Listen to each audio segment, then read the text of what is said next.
Let's get on a school bus. I'll be the first person on that damn bus to protest. Tonight, First Nation leaders gather in Winnipeg to discuss the backlog of Jordan's principal cases. There's a huge strain on those lift stations. 2 First Nations in Ontario are dealing with some bad water issues. And the Broken Head First Nation celebrates the return of the buffalo.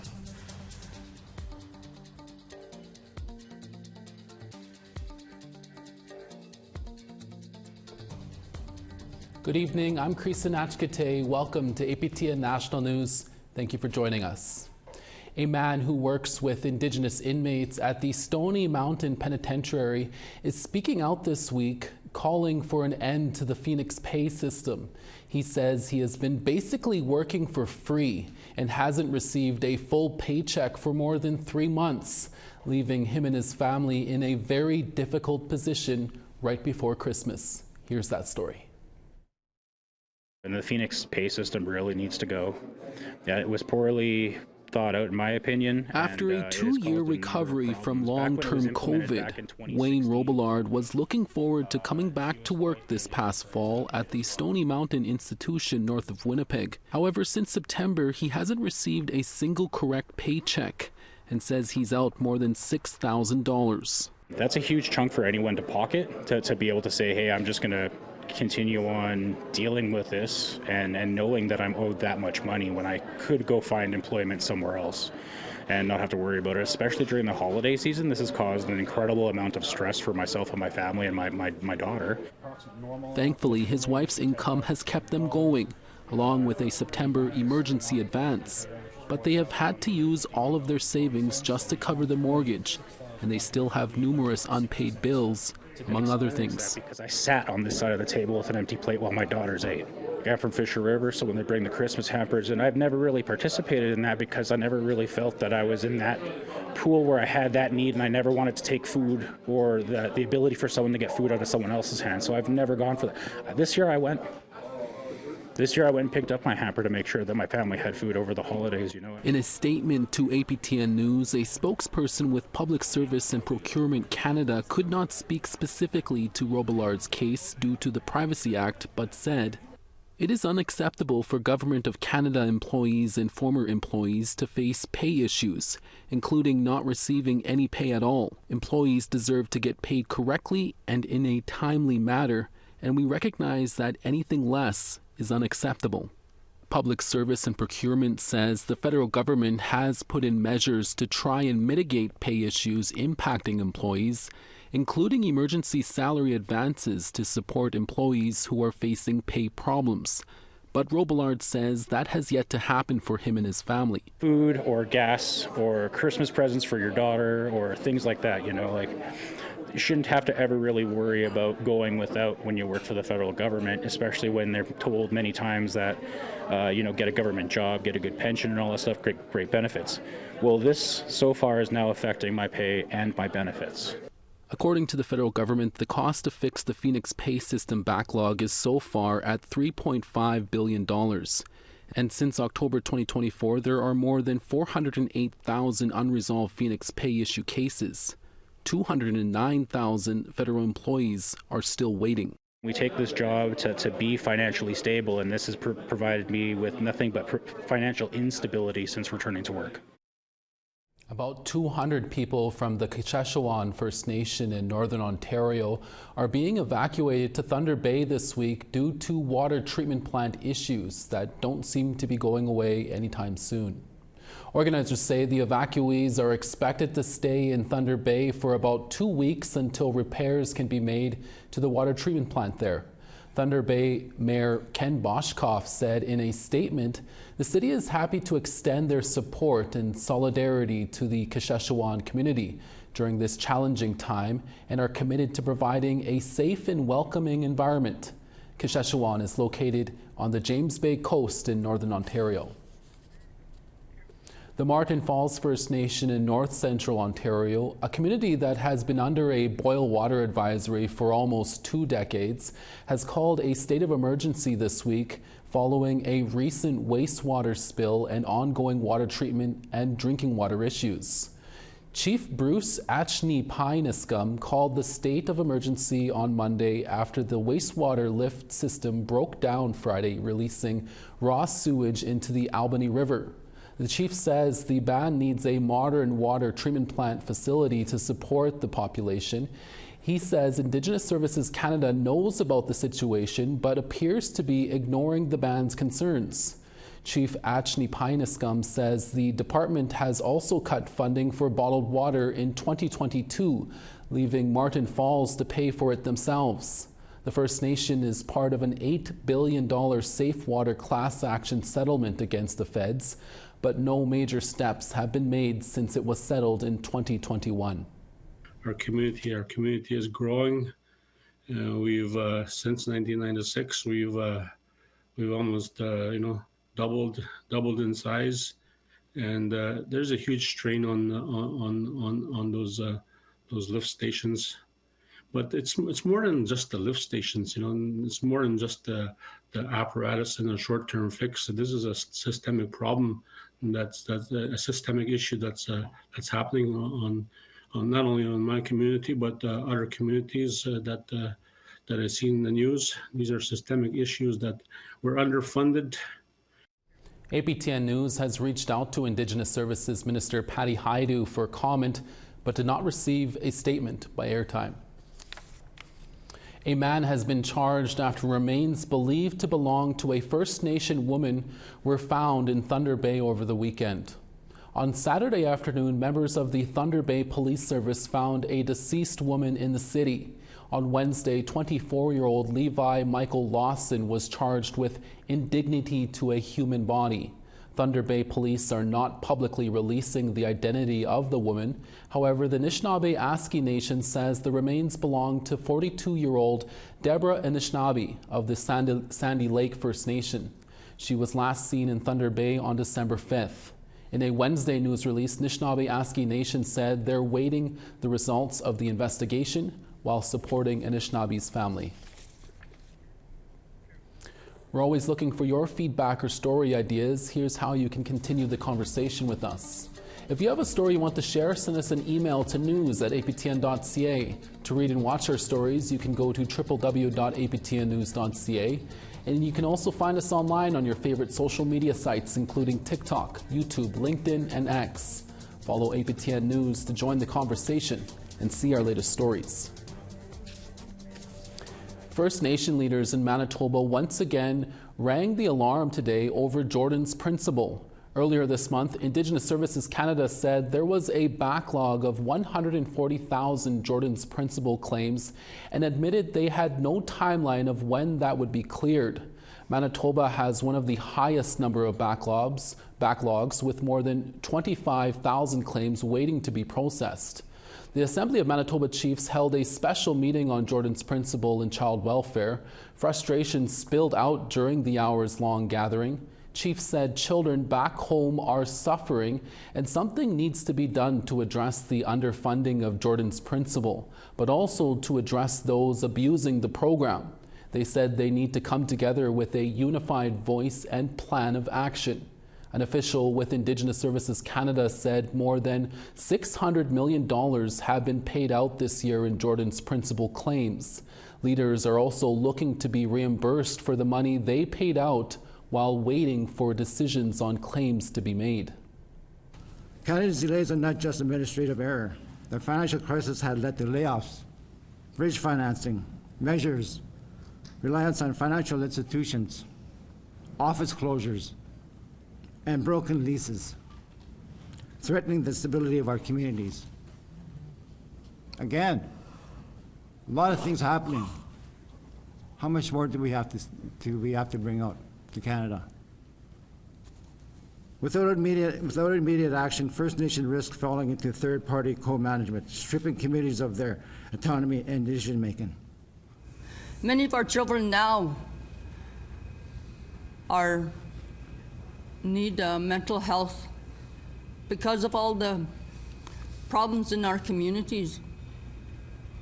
These are problems that have been because of Canada not providing anything that we need in the way of medical, in the way of housing, in the way of protecting our communities with justice. We are here today to protect our children from harm. Does another First Nations child have to die? Will that be the next headline? Before ISK gets their act together and starts fulfilling their legal duty and obligation. And my final comment is this: health is a treaty right that's being denied, like many of our other treaty rights. And yet, once again, we are the poorest of the poor, living in fourth world conditions, while the rest of Canada enjoys the benefit of our lands and resources. A Northern Ontario college is working with an Indigenous community in Costa Rica to preserve their language. The First Peoples Centre in North Bay, Ontario's Canadore College has been sending students to Costa Rica to learn about the culture and language of the Malaku. APTN's Mike McDonald reports.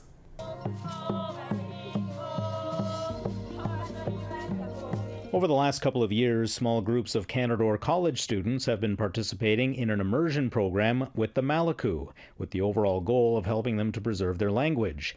It began with direct translations between the first group of students that went down to Costa Rica a few years ago, but they relied on tour guides to help translate. Something better was needed.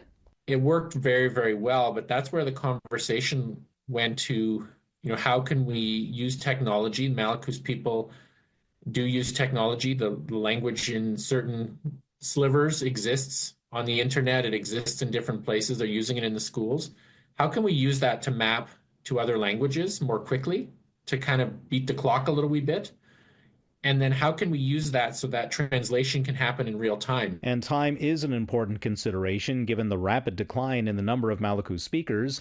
Enter artificial intelligence, which will be used to provide real-time translation. Who is going to continue on with those languages is something that we're facing, but also other communities are facing abroad. So I think there's that connection there, that familiarity, that we know, that we have that experience, that we share that passion, but also that fear of losing the language. The struggle to preserve language is just one similarity between the Malaku and Indigenous communities in Canada. The poor treatment of Indigenous people happened down there as well. And, as late as the 70s, whether it was through clear-cutting a forest, shifting way of life, losing land, there were elements of the Malaku story that really transposed me. I could have been in either country when I was sitting with them, listening and learning. Once they get into those communities and meet with the Malaku, for instance, is that there's a sense of not home, but kind of that similarity of home, right? Some of those experiences that they have from home, they see in these communities as well. The friendliness, the way, knowledge is shared. Only around 600 Malaku people live in Costa Rica, and the hope is that this project will give them the opportunity to teach the language to future generations. Mike McDonald, APTN National News. We have to take our first short break, but first here's a preview of the year that was in Quebec. APTN News looks back at some of the big stories that happened out of that region. We're resilient people. We have resilient people that are willing to help teach the next generations on how to survive.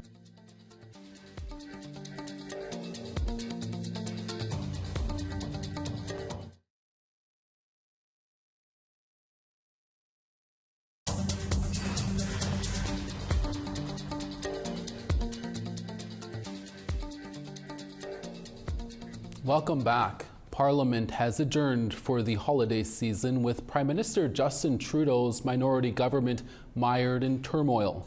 But the PM doesn't sound like he's going anywhere.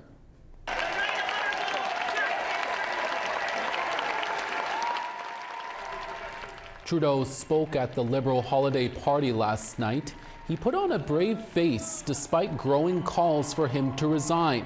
Sources tell CTV News that up to 60 MPs, about a third of caucus, want him to step down. Trudeau had this to say to his caucus. Like most families, sometimes we have fights around the holidays. But of course, like most families, we find our way through it. Trudeau's former finance minister, Chrystia Freeland, was also at the holiday party. Sources say Trudeau told Freeland over Zoom last week that she was being replaced as finance minister. She later resigned on Monday before releasing the fall economic update. The Prime Minister's office has not ruled out a cabinet shuffle, which could take place sometime later this week. Canada Post workers remain on the job one day after being ordered back to work, but that return to work didn't go smoothly at some processing plants. Of their own volition, other labor movements have come together to stop work happening at the PPC. Workers at the Pacific Processing Centre in Richmond, British Columbia were met with solidarity lines from other unions. A similar scene unfolded at this processing facility in Halifax. And while those blockades eventually ended, the return to normal is still a long way off. It is a little bit too close to Christmas time for orders to get out on time, for customers to receive them prior to Christmas. However, this does provide some sort of respite for the business community. Service guarantees are being suspended and packages won't be accepted until Thursday. The Crown Corporation says package delays could last well into January. There were many important stories in Quebec in 2024. APTN's Savannah Craig joined our team in late October, but has covered many of the top stories in Quebec since then. Here's her recap from the last couple of months. In early November, I covered a police interaction that resulted in the shooting of two Inuk twins in the town of Salouit-Nunavik in northern Quebec. This resulted in the death of Joshua Puppygatuk and fatal injuries for Garnet Puppygatuk. This shooting led to mobilizations in Salouit and across other towns in Nunavik, demanding accountability and police reform. Justice for Joshua! Justice for twins! Justice for Garnet! Justice for twins!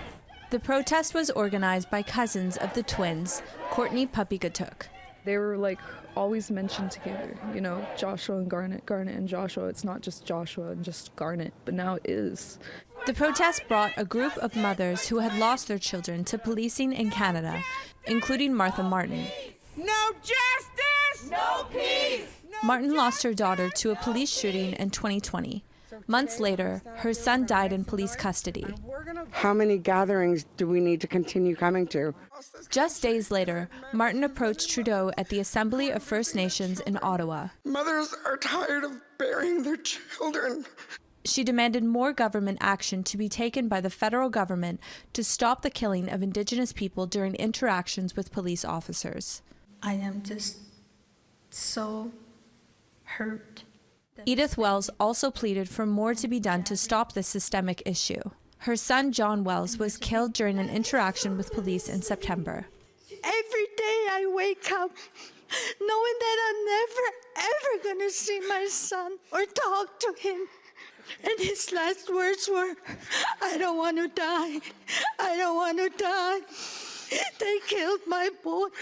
In late November, the federal government gave a historic apology in Nunavik over their role in killing Inuit sled dogs between the 1950s and 1960s.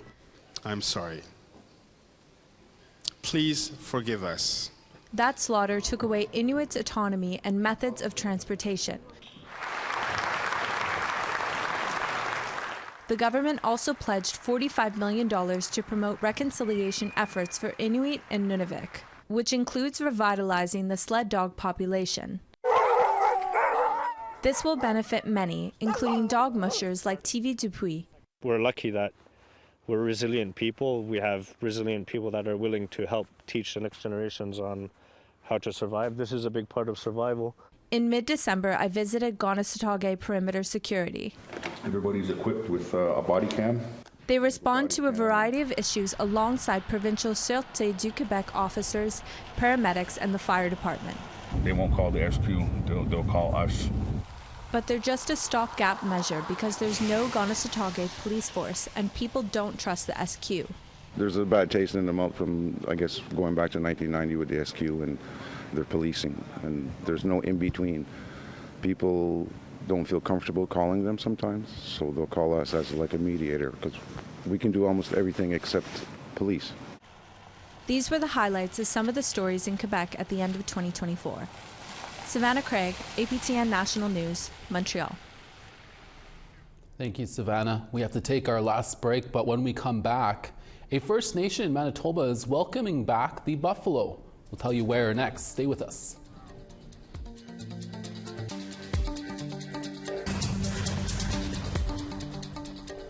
Welcome back. Time now for our photo of the day. Dorothy Ratch says she's had a regular daily visitor to her neighborhood. This buck is taking a break, and Dorothy thought of us and sent in the picture to share at aptn.ca. Thank you, Dorothy, for the pic. Send all your pictures to us for the chance to be our next photo of the day. Now let's take a look at tomorrow's weather forecast.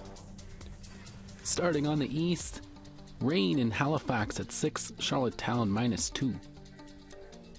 Kuujjuaq -14, La Grande River -15. Partly cloudy in Val d'Or, -16, St. Jovite -6. Toronto -1, Sarnia -1. Sioux Lookout -15, Big Trout Lake -19. Puckatawagan -20, The Paw -20.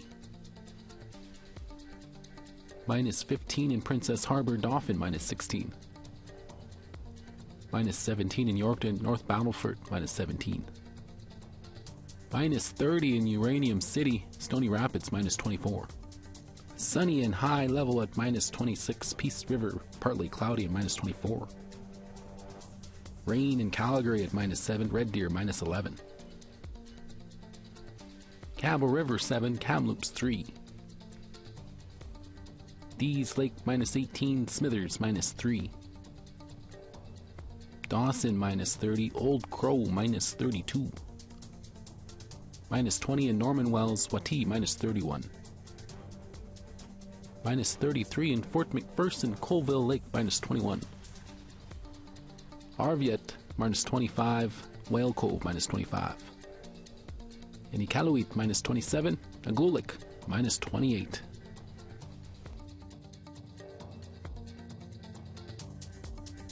There was another celebration in Manitoba this week following the release of a number of buffalo in Broken Head, Ojibwe Nation, located about 70 kilometers northeast of Winnipeg.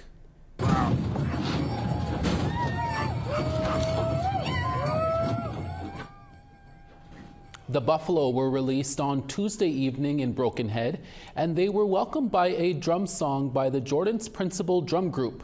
The buffalo were given to Broken Head from the Zakame Anishinaabe Nation located in southeast Saskatchewan. A previous herd was given to Zakame back in 2020, and since that time, that herd has grown large enough to be able to give part of the herd to Broken Head. Community members said they were very happy and proud to see the buffalo return to their nation.